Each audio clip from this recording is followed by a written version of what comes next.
all. Again, like the Rolex, high polished mid links and a brushing on the two outer links. Pagani clasp, if you've seen this one before, they do a kind of reasonable impersonation of a Rolex clasp. It's a proper machine clasp here as well, and there is a flip-flop adjustment, so you've got a little bit of on-the-fly adjustment. These do tend to be quite stiff out the box. This one not too bad. If you want to adjust it here, you can see there are indents for micro adjust.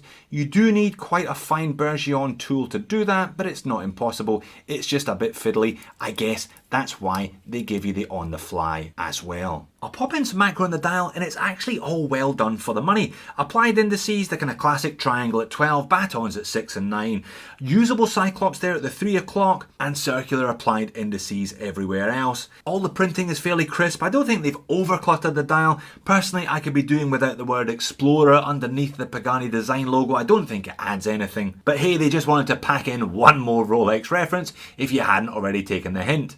And the lume on this GMT is actually about the best lume that I've come across on a Pagani. You don't get much lume for less than $100. I haven't really encountered any dive style watches with good lume for less than a ton, but this one doesn't do too badly for itself. The GMT hands loomed and the main hour and minute hands do a reasonable job of hanging on in there towards the end of the 20-minute test period. So display case back, screw down, 100 meters of water resistance and solid end links. Now that movement is a Pearl DG 5833 GMT.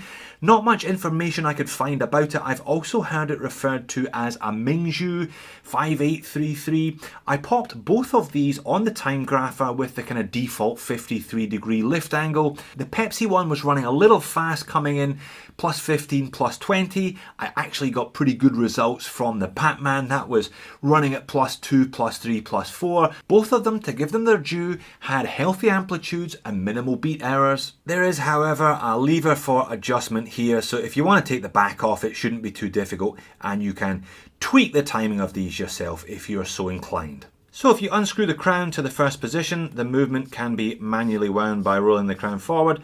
Pull it out to the second position. If you roll the crown forward, you control the date there. As you can see, if you roll it backwards, GMT hand is fully independent, so it isn't slaved in the way that the Vostok GMT was that I reviewed a few months ago, and it doesn't only click forward half an hour at a time like the ETA 2893s in the Christopher Ward and the Zelos that I reviewed a couple of weeks ago. So to that end, it's really not that bad. Pull it out one more and the movement hacks, and the hour and minute hand can be adjusted thereafter. No issues with this one either, with the crown all screwing down, threaded quite nicely. And they really do look more expensive than the price tag suggests when you get them on the wrist. They wear well. There's a reason that so many companies rip off Rolex's design, and it's because they're just so comfortable on wrist. And as discussed, I love a bit of distressed leather on the Pepsi and Coke style colourways. This is a collar ebb stiletto. 20mm lug width on this model means you shouldn't have difficulty swapping it out should the need arise. Legibility is never an issue with these watches when you get them into some natural light. The hands and indices all very well proportioned thanks to Rolex. No anti-reflective coating on that sapphire though, but again, you can't expect too much for the money. But what were my QC issues? What were the two moans and nickels that I mentioned earlier on? Well, did you spot my problem with the Batman? Take a look at the bezel insert.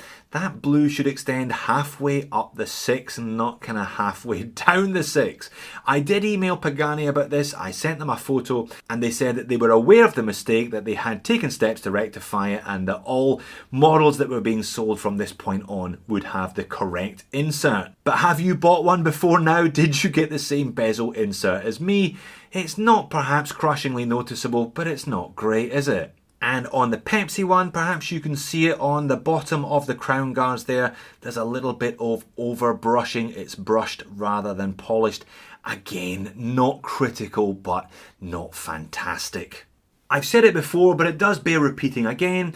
Your money spread very thinly across these Paganis, so you wouldn't necessarily expect them to have incredible quality control. I wouldn't have expected them to cock up the bezel like that though. Glad to hear that they have resolved that issue for all future sales. So don't expect a Rolex, don't expect an heirloom, don't expect perfection, but you can expect something that looks fantastic and offers more for your money